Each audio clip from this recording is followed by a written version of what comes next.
মোহিতকে মেরে খারাপ করে দিল রেশমির বাড়ির লোকেরা। রেশমির জন্য তার জন্য সুধা ডক্টর মোহিতের কাছে হাত জোর করে ক্ষমা চাইল। হ্যাঁ বন্ধুরা, এমনটাই দেখা যাবে। বিস্তারিত জানতে ভিডিওটি লাইক দিয়ে চ্যানেলটি সাবস্ক্রাইব করে প্রথম থেকে দেখতে থাকো। গল্পের শুরুতে দেখা যাবে অনেক বড় শব্দ হলো। তাই শুনে তেজ মেজগা সবাই দৌড়ে রেশমির ঘরে গেল। গিয়ে দেখে ডক্টর মোহিত রেশমিকে নিচ থেকে রেশমির বিছানায় শুয়ে দিচ্ছে। তাই দেখে তেজ মেজগা গিয়ে দেখে রেশমি খুব খারাপ অবস্থায় ছিল, ভয় পেয়েছিল। তখনই তেজ মেজগা মোহিতকে সন্দেহ করে মোহিতকে খুব মারল। তো সাহস হলো কী করে বল আমার বোনের সাথে খারাপ আচরণ করার? তখন রেশমি ভয় পেয়ে কোনো কথা বলতে পারছে না, আর মোহিতকেও বাঁচাতে পারছে না। জ্যোৎস্নারা নিচ থেকে এসে দেখে রেশমি ভয় পেয়ে বড় বড় নিঃশ্বাস ছাড়ছে।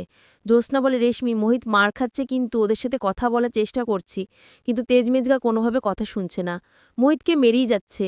জ্যোৎস্না ঝিনুক রেশমিকে বলে, রেশমি, তোমার ভয়ের কোনো কিছু নেই, আমরা এসে গেছি। তেজ ডক্টর মোহিতকে মারতে মারতে নিচে নিয়ে আসলো। তেজ বলে, একটা জানোয়ার। মেজগা বলে, তেজ তো আশুতোষকে ফোন কর, ওকে গেরাতে দিতে হবে। তেজ বলে, ওকে শেষ করে দেবো, আমার বোনের সাথে অসভ্যতা করার সাহসী করা হলো। সুধা বলে, তেজ করছোটা কি? তেজ, আমার কথাটা শোনো, আমার মনে হয় আমাদের ভুল হচ্ছে, কারণ উনি এ কাজ করেনি।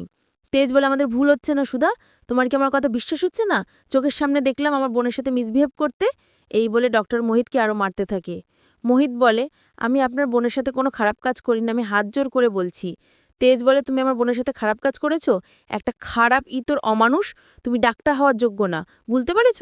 সুধা খুব চিন্তিত হয়ে পড়ে, কোনোভাবে তেজকে আটকাতে পারছে না। মেজগা বলে, তেজ, ও কেমনভাবে মার, ও যেন দাঁড়াতে না পারে। ও সাহস কি করে হয় আমাদের বাড়িতে ঢুকে আমার বোনের সাথে নোংরামি করিস? সুধা বলে, তেজ, আমার কথাটা শোনো। তেজ আর মেজগা বলে, সুধা, আমরা নিচ থেকে ওপরে গিয়ে দেখি আমার বোনের সাথে নোংরামি করতে। সুধা মনে মনে বলতে থাকে, ডক্টর মোহিত এ কাজ করতে পারে না, এ কাজ করেছে অন্য কেউ। সুধা বলে, এখন শুধু রেশমি পারবে ডক্টর মোহিতকে বাঁচাতে। তখনই রেশমির কাছে দৌড়ে পৌঁছায় সুধা। রেশমি, রেশমি, তুমি বাঁচাতে পারো ডক্টর মোহিতকে, তোমাকে নিচে যেতে হবে, চলো। তুমি আমাকে বলো তোমার ঘরে কে এসেছিল, তোমার ক্ষতি করতে কে এসেছিল, বলো তোমার এই অবস্থা কে করেছে।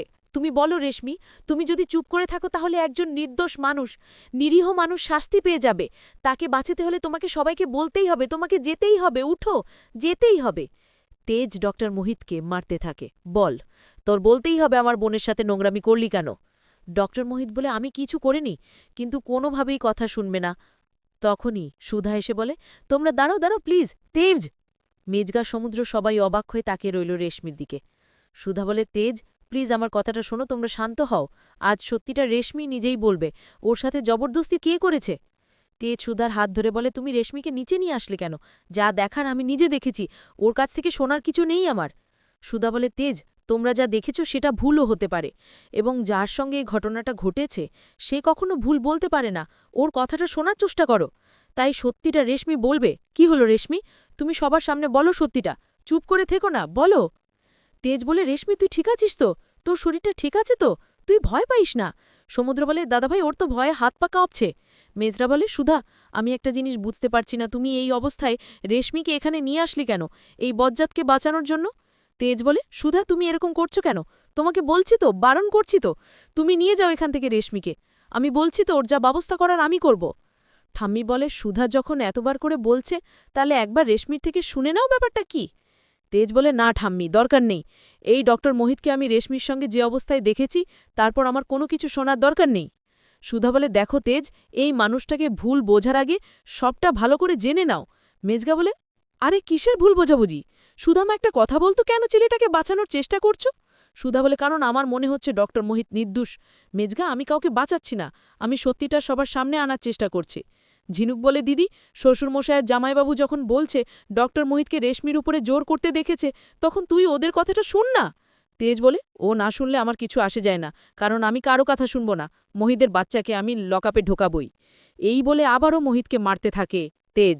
বল জ্যোৎস্নাকে, দিদি আসো, জ্যোৎস্নাকে ফোন করে বলো আসতে বল এই জানোয়ারটাকে। সুধা বলে, তেজ শান্ত হও।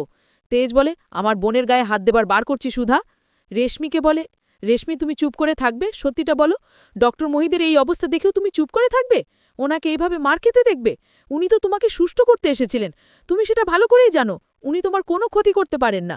ঝিনুক বলে, রেশমি, ভয়ের কিছু নেই, আমরা আছি তোমার সঙ্গে, তুমি শুধু মনে করে বলো কি হয়েছিল, কে তোমাকে ক্ষতি করার চেষ্টা করেছিল। রঞ্জয়, রেশমি, তুমি চুপ করে থেকো না। তখনই রেশমি চিৎকার করে ওঠে, না না দাদাভাই, ওনাকে ছেড়ে দে প্লিজ, ওনাকে ছেড়ে দে দাদাভাই। ঠাম্মি বলে, দিদিভাই, ডাক্তার মোহিত তোমার সাথে দুর্ব্যবহার করেনি? না ঠাম্মি, উনি শুধু আমাকে বাঁচাতে এসেছিল। ওই লোকটা উনি কিছু করেনি ঠাম্মি, উনি শুধু আমাকে নিজে থেকে খাটে শোয়াতে চেয়েছিল। তুই ওনাকে ভুল বুঝছিস দাদাভাই, প্লিজ ছেড়ে দে। ডক্টর মোহিত বলে, তখন থেকে এটাই বোঝাতে চাচ্ছিলাম, আপনারা তো বুঝতে চাচ্ছিলেন না।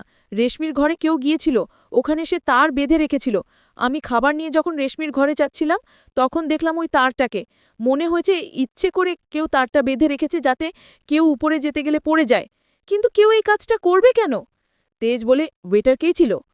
ওয়েটার এরকম কাজ করবে কেন? সুধা বলে, রেশমি তুমি কি ওই লোকটাকে চিনো? কে ওই লোকটা?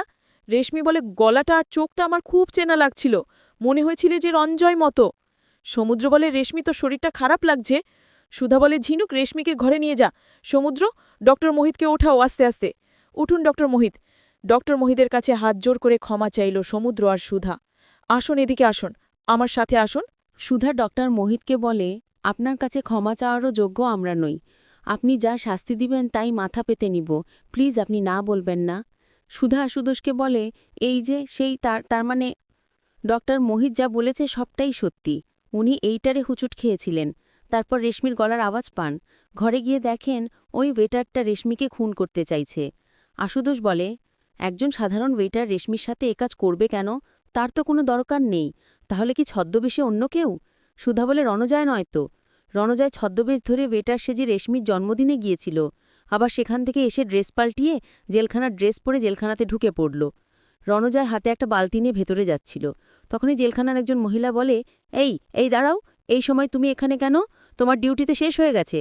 রণজয় ভাঙা কণ্ঠে বলে, আসলে ম্যাডাম, সকালের কিছু কাজ রয়ে গেছিল, ভাবলাম এসে পরিষ্কার করে নিই।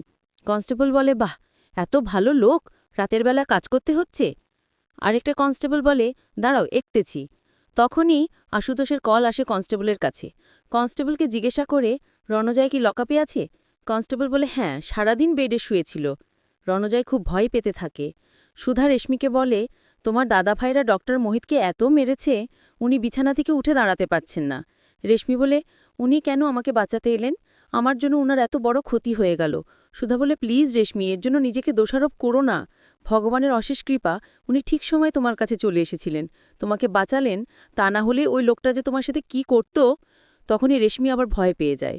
সুধা বলে, ডক্টর মোহিত অনেক উপকার করলেন, তার বদলেও বাড়ি থেকে উনি যে ব্যবহারটা পেলেন সেটা একদম উচিত হয়নি।